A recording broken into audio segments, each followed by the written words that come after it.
Sumatera Utara. Selamat sore pemirsa, Sumatera Utara hari ini hadir untuk memperbaharui informasi Anda seputar Sumatera Utara. Kami kembali hadir menjumpai Anda, edisi Rabu, 12 Maret 2025.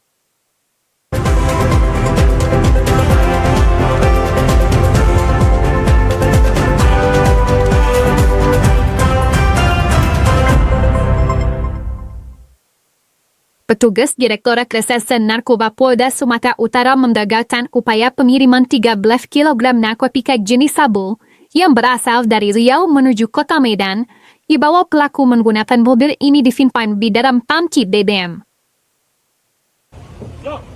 Polisi menyergap mobil mewah berwarna putih di Jalan Lintas Sumatera kawasan Kabupaten Asahan, Sumatera Utara. Awalnya, petugas yang menghentikan mobil yang dikemudikan BH alias Benpot ini tidak menemukan narkoba seperti yang diinformasikan masyarakat kepada polisi.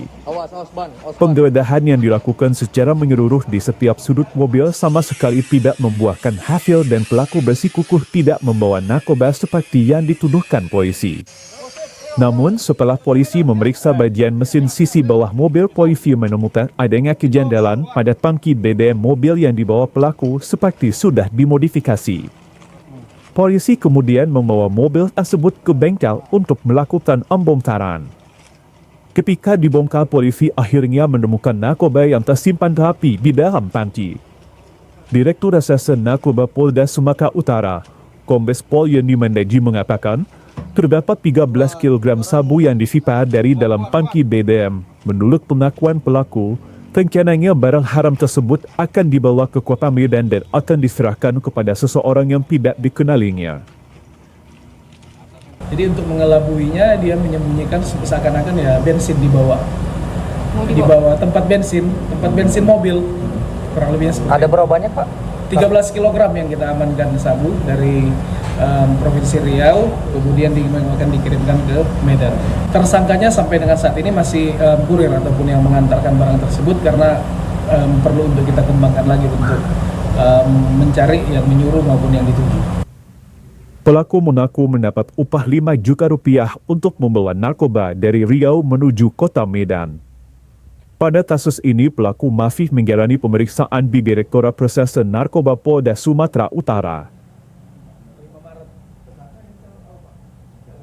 Tim Pitsus Kejaksaan Negeri Deli Serdang melakukan penggeledahan di kantor Dinas Kebudayaan, Pemuda dan Olahraga serta Pariwisata Disbud Porapari yang berada di Jalan Karya Usaha Rosana Situmorang nomor 1 Kecamatan Lubuk Pakam pada kemarin siang.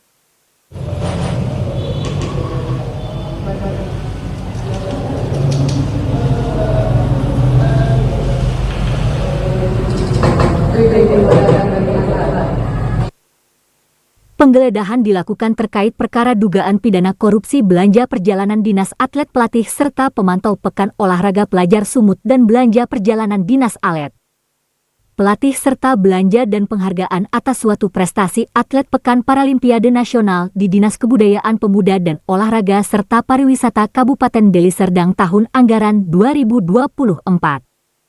Kajari Deli Serdang Muhammad Jeffrey didampingi Kasih Intelijen Boy Amali membenarkan penggeledahan tersebut. Penggeledahan berdasarkan surat perintah penggeledahan Kepala Kejaksaan Negeri Deli Serdang tertanggal 10 Maret 2025 dan surat penetapan Wakil Ketua Pengadilan Negeri Lubuk Pakam tertanggal 10 Maret 2025. Berdasarkan surat tersebut, tim Pitsus Kejaksaan Negeri Deli Serdang melakukan penggeledahan di kantor Dinas Kebudayaan Pemuda dan Olahraga serta Pariwisata Kabupaten Deli Serdang.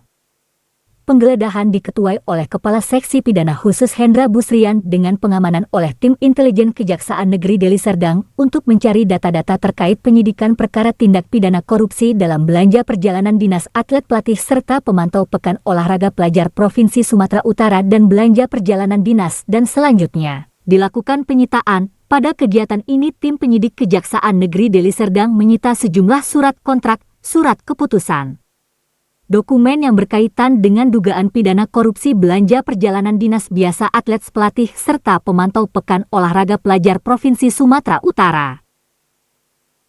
Tim Pitsus yang didampingi tim intelijen Kejaksaan Negeri Deli Serdang melakukan penggeledahan. berdasarkan surat perintah penggeledahan Kepala Kejaksaan Negeri Deli Serdang nomor Print 682 tanggal 10 Maret 2025. Di penggeledahan ini dilakukan guna mencari data-data terkait penyidikan perkara tindak pidana korupsi dalam belanja perjalanan dinas biasa atlet. Untuk saat ini penyidik telah melakukan beberapa pemeriksaan terkait dengan tindak pidana tersebut, namun saat ini masih dilakukan perkembangan.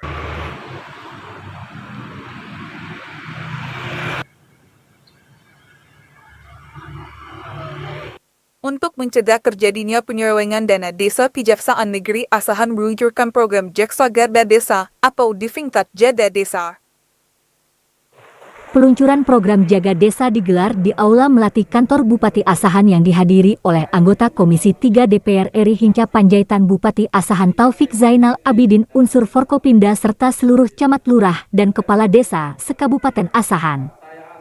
Kepala Kejaksaan Negeri Asahan Basril mengatakan program Jaga Desa ini merupakan bentuk dukungan untuk mewujudkan asta-cita Presiden Prabowo Subianto khususnya di poin ke-7 yaitu memperkuat reformasi politik hukum dan birokrasi serta memperkuat pencegahan dan pemberantasan korupsi dan narkoba sebagai prioritas pembangunan nasional. Menurut Basril, salah satu komitmen Kejaksaan Republik Indonesia dalam upaya untuk mendukung dan mengamankan terlaksananya program pembangunan di desa adalah dengan cara melakukan inovasi.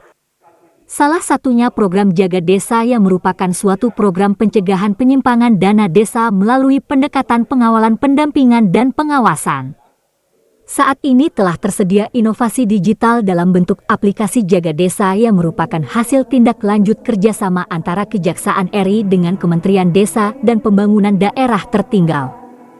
Sehingga pengawasan terhadap pengelolaan dan penyaluran dana desa diharapkan semakin optimal.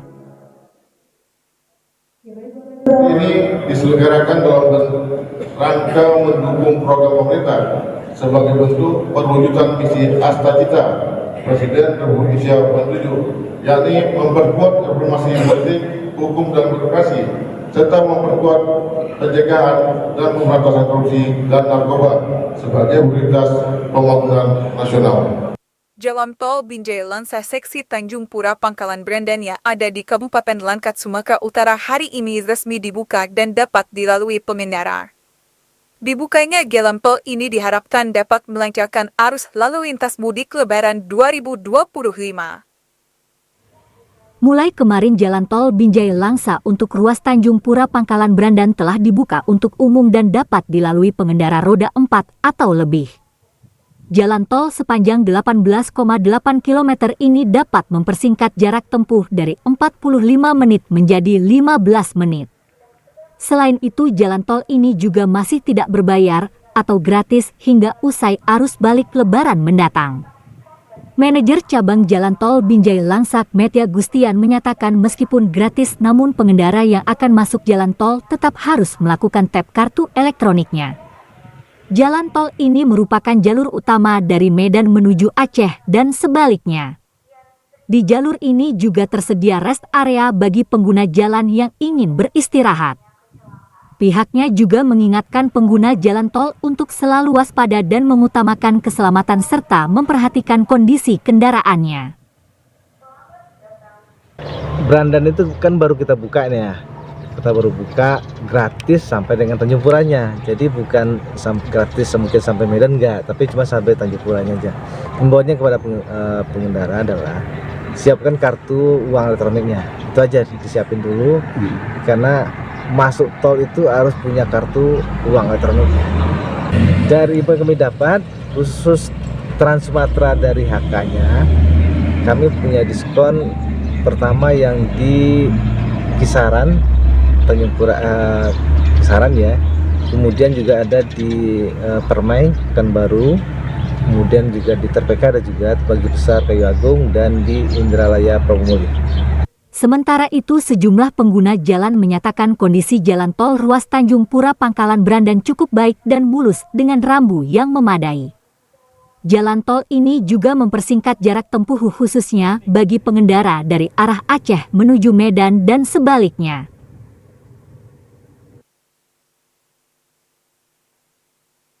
Jalan Budi ke badan ruas Jalan Al Binjai Langsa Fiksi Tanjung Pura Pangkalan Berandan sejak kemarin telah dapat dilintasi pengendara tanpa dipungut bayaran. Beroperasinya ruas Jalan Tol Binjai Langsa Seksi Tanjung Pura Pangkalan Berandan semakin mudah masyarakat untuk melintas dengan waktu tempuh yang tidak begitu lama. Normalnya, bagi pengendara yang melintas tujuan Tanjung Pura ke Pangkalan Berandan membutuhkan waktu sekitar 1 jam lebih, kini dengan ruas tol yang baru dibuka hanya dalam waktu 15 hingga 20 menit saja. Meski yang melintas tidak dipungut biaya di seksi Jalan Tol Tanjung Pura Pangkalan Berandan memiliki panjang 18,8 km ini, namun pengendara tetap melakukan tap kartu elektronik di pintu gerbang. Sementara ruas Jalan Tol Tanjung Pura Stabat hingga ke Kota Medan pengendara harus berbayar sesuai dengan ketentuan tarif jarak tempuh yang berlaku. Dengan kemudahan akses jalan tol ini tentunya masyarakat untuk tetap waspada memprioritaskan keselamatan perjalanan dalam berkendaraan. Bertambahnya konektivitas jalur tol di Sumatera diharapkan dapat memberi dampak positif untuk meningkatkan pembangunan daerah di segala sektor, khususnya di bidang perekonomian terwujudnya masyarakat sejahtera.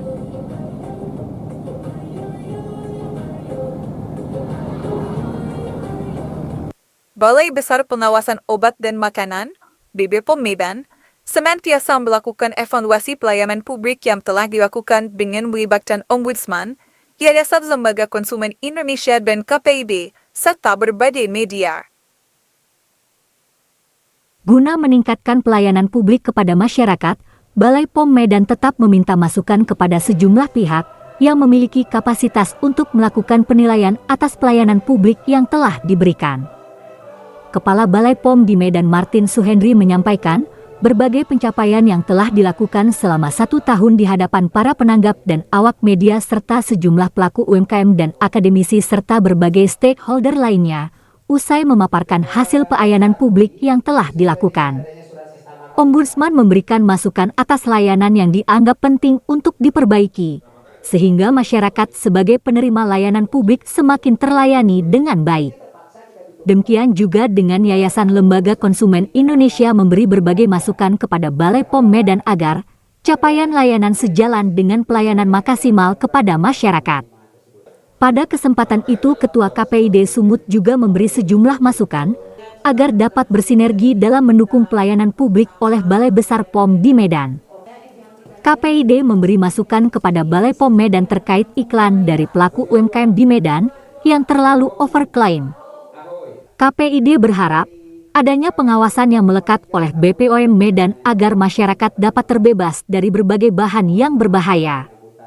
Para pelaku UMKM juga meminta perbaikan layanan online yang dibuat BPOM Medan agar seluruh urusan dapat berjalan dengan lancar.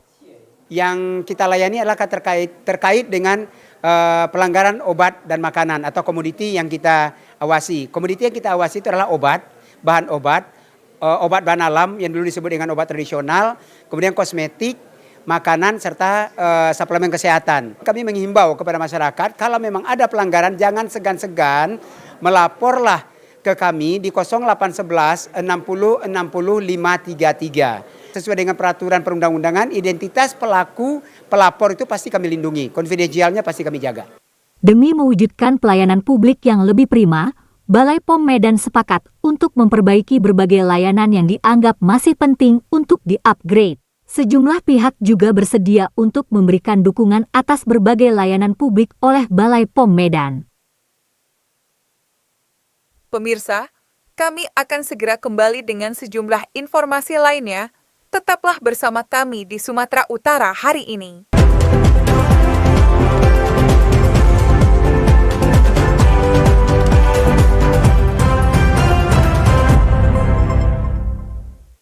Meski advokat dilindungi oleh hukum, namun dalam menjalankan profesinya wajib menerapkan aturan sesuai dengan perundang-undangan yang berlaku.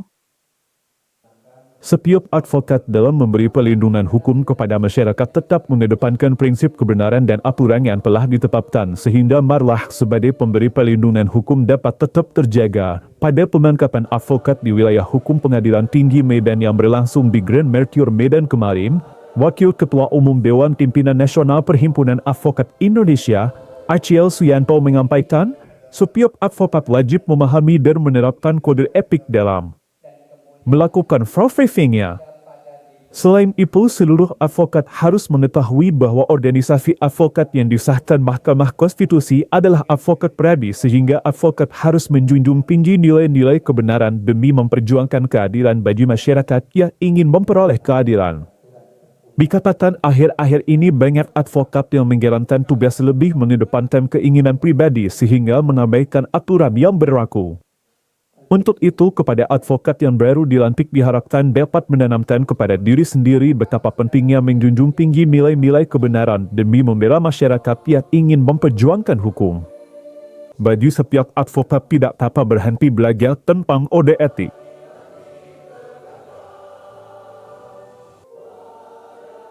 Tren penjualan mobil bekas jelang Idul Fitri mengalami peningkatan.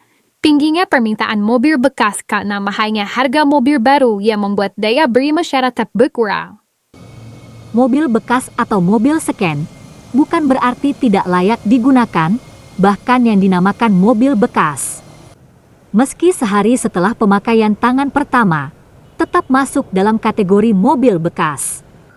Apalagi setelah menjadi mobil bekas harga sangat jauh berkurang dibanding mobil keluaran toko. Seperti di salah satu penjualan mobil bekas di Jalan HM Yamin Kota Medan, sebulan menjelang Idul Fitri, permintaan mobil bekas mulai mengalami peningkatan. Sementara itu, jenis mobil yang paling banyak dicari jelang Idul Fitri adalah mobil minibus 3 baris, karena pada umumnya, mobil tersebut akan digunakan untuk keluarga. Salah seorang marketing mobil bekas Teddy Lubis mengatakan, tingginya permintaan mobil bekas karena selisih dengan harga baru sangat jauh, sehingga dapat meringankan pembeli dalam melakukan pembayaran secara kredit. Dikatakan, cara meyakinkan pembeli mobil bekas, sebagai penjual wajib menyampaikan minus apa saja yang terdapat pada mobil yang dijual tersebut, sehingga dapat dijaga dan dirawat agar tetap layak digunakan. Sementara itu, terdapat juga warga yang menukar tambah mobil yang telah digunakan dengan mobil second, yang tahun pembuatannya masih tergolong baru. Selain itu, Teddy menyebut cara merawat mobil bekas yang dibeli tetap diperiksa secara berkala. Tertarik. Pastinya kita tunjukkan mobil kita itu, misalnya apa masalah mobil, kita kasih tahu aja sama konsumen. Misalnya harus dikasih tahu, misalnya mobilnya bla, ini kenanya gini, ini kenanya gini ya. Intinya kejujuran kita lah. Kalau kita berani jujur walaupun pahit, orang pasti beli. Penjual mobil bekas mengaku, jumlah permintaan biasanya jauh meningkat seminggu jelang Idul Fitri. Para pembeli mobil bekas yang dijual bukan hanya oleh warga Medan, namun juga warga dari luar kota Medan. Umat Kristen diajak terus bertumbuh dan memelihara kemandirian iman percaya kepada Tuhan Yesus Kristus kemudian bertekun dalam ibadah yang benar. Melalui ibadah Kristen dalam rangka perayaan Hari Ulang Tahun Gereja Pemberita Injil GPMBRI ke-77 tahun 2025, umat Nasrani dari 115 jemaat tersebar di Indonesia merenungkan ayat Alkitab firman-Mu berkata kau besertaku maka kuat roh dan jiwaku diimplementasikan dalam medan layanan di tengah jemaat. Pendeta Fotani Telombanua selaku Gembala Gereja Pemberita Injil Jemaat Kota Gunung Sitoli menekankan kepada jemaat yang hadir pada pesta iman tersebut para misionaris termasuk yang mengembangkan gereja GPMBRI di Indonesia menginginkan umat Kristen harus tetap bertumbuh dalam iman kepada Yesus Kristus. Secara khusus gereja mendorong warga jemaat selalu mandiri dalam kerohanian termasuk pada aktivitas ekonomi yang dapat menguatkan ketahanan keluarga di zaman sekarang. Kemandirian juga diberlakukan dalam mendukung pelayanan para gembala dan hamba Tuhan Gereja GPMBRI yang tersebar sebagai dukungan beban yang ditanggung pihak Sinode GPMBRI di Jakarta.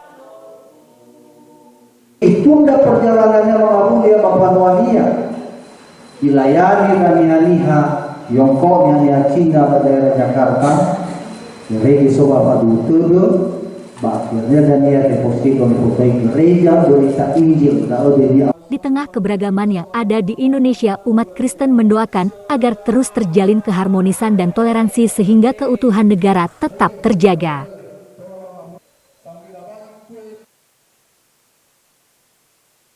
Pemirsa, kami akan segera kembali dengan sejumlah informasi lainnya. Tetaplah bersama kami di Sumatera Utara hari ini.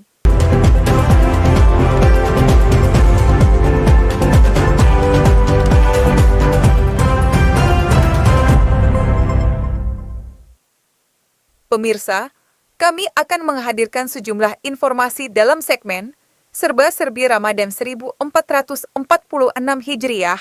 Tetaplah bersama kami di Sumatera Utara hari ini.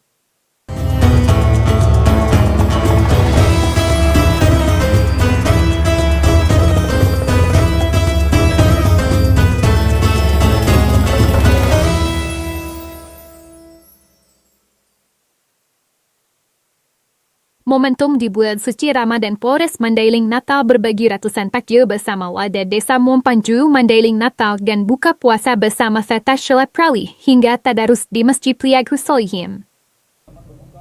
Kapolres Mandailing Natal AKBP Ari Sufandi Paloh bersama Kasat Reskrim Polres Mandailing Natal membagikan ratusan paket takjil dan nasi kotak kepada masyarakat Desa Mompangjulu, Kecamatan Panyabungan Utara, Kabupaten Mandailing Natal. Pembagian paket takjil khas Mandailing dan nasi kotak ini dengan mendatangi langsung rumah-rumah warga. Rangkaian kegiatan bakti sosial ini juga dilanjutkan dengan sholat subuh berjamaah bersama masyarakat Desa Mompangjulu. Aksi sosial ini dilakukan merupakan wujud kebersamaan antara Polri dengan masyarakat. Kapolres Mandailing Natal Ari Sufandi Paloh mengatakan pembagian takjil dan nasi kotak ini sebagai bentuk rasa kepedulian terhadap sesama. Selain bakti sosial ini, Kapolres juga mengajak masyarakat agar saling menjaga keamanan dan ketertiban selama bulan suci Ramadan. Ada Kasat Reskrim, ada tokoh-tokoh masyarakat di sini. Dengan harapan kita rezeki yang kita dapatkan di polisi bisa kita berbagi ya, dalam bulan puasa ini, sehingga bulan puasa ini bukan hanya kita bisa menikmati, semua orang bisa menikmati keberkahan puasa. Pembagian takjil ini tidak hanya di Desa Mompangjulu. Namun setiap harinya personil Polri juga mengadakan bakti sosial di 10 polsek di wilayah hukum Polres Mandailing Natal, mulai dari rumah warga, masjid dan tempat keramaian. Bakti sosial ini akan diadakan setiap tahunnya.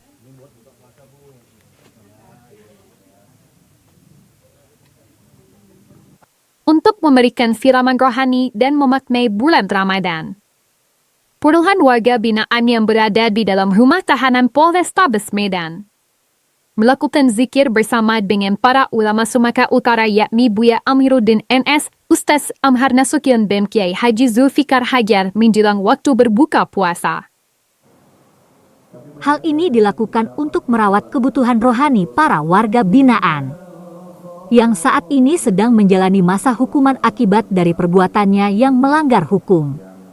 Zikir bersama yang dipimpin oleh Buya Amiruddin NS ini juga bertujuan untuk mengetuk hati nurani para warga binaan yang notabene pernah melakukan suatu tindak pidana kriminal sehingga harus mendekam di balik jeruji besi. Kapolrestabes Medan Kombes Pol Gideon Arif Setiawan menyebutkan momentum bulan Ramadan tidak hanya dilihat dari aspek religi, namun juga harus dimaknai dalam aspek sosial seperti kepedulian terhadap warga binaan yang saat ini menghuni rumah tahanan Mapolrestabes Medan.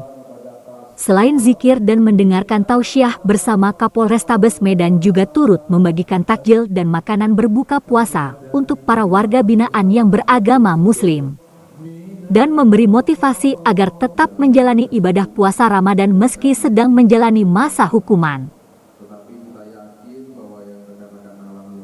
Ramadan adalah filosofinya atau semangatnya adalah kita berbagi, kita memperhatikan sesama, dan kita sama-sama menikmati keberkahan dari Tuhan Yang Maha Kuasa. Bulan suci Ramadan selalu ditunggu kedatangannya oleh umat Islam karena terdapat banyak kebaikan di dalamnya. Banyak umat Muslim di seluruh penjuru dunia berlomba-lomba mencari kebaikan di bulan Ramadan. Salah satu amal kebaikan di bulan Ramadan yang banyak dijalankan seorang Muslim adalah dengan tadarus membaca Al-Quran secara bersamaan hingga 30 juz. Tadarus memiliki makna membaca berulang kali dengan disertai upaya memahami hingga seseorang mudah menghafal apa yang dibaca. Keutamaan tadarus sebagai sarana untuk mendekatkan diri kepada Allah Subhanahu wa Ta'ala dan akan diberi syafaat. serta memberikan ketenangan serta mempelajari bacaan dan kandungan ayat suci Al-Quran akan dikumpulkan bersama malaikat. Rasulullah Shallallahu Alaihi Wasallam bersabda, orang yang mahir membaca kitab Allah Subhanahu Wa Ta'ala kelak akan mendapat tempat di surga bersama para malaikat. Amalan membaca Al-Quran tidak hanya dilakukan di bulan Ramadan saja, namun pada hari biasa usai melaksanakan sholat, kegiatan mendalami kandungan dan ayat suci Al-Quran sangat bermanfaat. Bahkan orang yang menyimak bacaan Al-Quran akan mendapatkan pahala yang sama dengan yang membaca Al-Quran. Pada zaman Nabi Muhammad Sallallahu Alaihi Wasallam, Al-Quran dilakukan dengan berbagai cara. Ada yang membacanya saja hingga khatam, ada pula yang membaca dan menghafalnya, serta ada yang sampai mempelajari isi kandungan Al-Quran. Orang yang istiqomah dalam bertadarus akan diberi syafaat selain ibadah puasanya, dan Allah juga akan memberikan ketenangan dalam hatinya sehingga jauh dari rasa sedih dan rasa cemas. Berharap dengan tadarus Al-Quran semakin membentuk generasi Qur'ani dan tercipta disiplin dan berakhlak mulia. Seperti tahun-tahun sebelumnya, pada saat bulan Ramadan tahun ini warga Bali sangat antusias berburu takjil di Kota Bali, Kabupaten Toba. Para pembeli takjil ini bukan hanya kaum muslim yang sedang menjalankan ibadah puasanya, namun juga warga setempat yang non-muslim. Hal ini dapat dilihat di sepanjang Jalan Sisingamangaraja dan Jalan Rumah HKBP Baligis saat penjual takjil mulai pukul 15 hingga 18.30 waktu Indonesia Barat. Begitu banyak jenis takjil yang disajikan, mulai dari kue-kue basah, kolak, bubur kacang ijo, bubur sumsum, mie gomak, dan minuman segar dengan harga murah hanya Rp5.000 satu porsi. Sudah dapat dinikmati. Salah seorang penjual takjil, Juli Tampuboron, mengaku bahwa selama bulan Ramadan selalu ramai para pembeli dan dagangannya selalu habis. Dengan omset penjualan 1 hingga 2 juta rupiah per harinya. Juli juga mengaku bahwa dirinya telah berjualan takjil di Bali sudah 20 tahun, selalu ramai pembeli dari tahun sebelumnya di bulan Ramadan. Juli mengatakan untuk harga takjil saat ini cukup murah dengan harga Rp5.000, namun untuk bahan-bahan pokok pembuatannya masih dapat menyesuaikan dengan kebutuhan. Saya jam 3 lah, jam 3 sampai berbuka. Sampai jam 6 sore gitu? Paling hebat jam 7 kurang lah. Pokoknya dapat berbuka udah mulai tutup lagi. Yang non-muslim juga antusias kok. Jadi kami fan-fan aja. Itu enaknya di kami di Toba ya.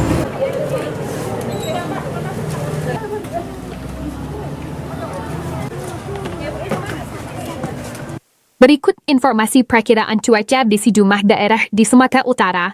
Dari Badan Meteorologi, Klimatologi dan Geofisika Wilayah 1 Medan berlaku pada hari Kamis 13 Maret 2025. Halo Sobat BMKG, senang sekali saya Fauzia Fitri Damanik, Prakirawan BBMKG Wilayah 1 akan memberikan informasi perakiraan cuaca untuk esok hari Kamis 13 Maret 2025 di wilayah Sumatera Utara. Pada pagi hari diperkirakan cerah berawan dan berpotensi hujan ringan di Sibolga, Tanjung Balai, Labuan Batu Utara, Langkat, Mandailing Natal, Nias, Nias Barat, Nias Selatan, Nias Utara, Padang Lawas Utara, Sedang Bedagai, Simalungun, Tapanuli Selatan, Tapanuli Tengah, Tapanuli Utara, Toba dan sekitarnya. Pada siang hingga sore hari diperkirakan cerah berawan dan berpotensi hujan ringan hingga sedang di sebagian besar wilayah Sumatera Utara. Hujan sedang berpotensi terjadi di Tanjung Balai, Mandailing Natal, Padang Lawas Utara dan sekitarnya. Pada malam hari diperkirakan berpotensi hujan ringan hingga lebat disertai petir di seluruh wilayah Sumatera Utara. Pada dini hari diperkirakan berpotensi hujan ringan hingga lebat disertai petir di seluruh wilayah Sumatera Utara. Suhu udara berkisar antara 15 sampai 31 derajat Celcius dengan kelembaban udara berkisar antara 78 sampai 99%. Angin bertiup dari utara hingga selatan dengan kecepatan 4 sampai 7 km per jam. Untuk titik panas di wilayah Sumatera Utara pada pantauan tanggal 11 Maret 2025 tidak ada. Dihimbau kepada masyarakat agar tetap waspada terhadap potensi hujan dengan intensitas sedang hingga lebat yang dapat disertai kilat, atau petir serta angin kencang di wilayah pantai barat, lereng barat, pegunungan, pantai timur, dan lereng timur Sumatera Utara yang dapat mengakibatkan bencana hidrometeorologis seperti banjir dan longsor. Demikianlah yang dapat saya sampaikan, semoga bermanfaat dan terima kasih.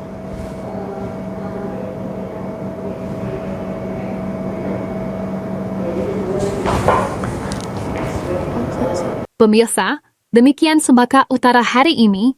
Seluruh kerabat kerja yang bertugas mengucapkan terima kasih atas perhatian Anda. Selamat sore dan sampai jumpa.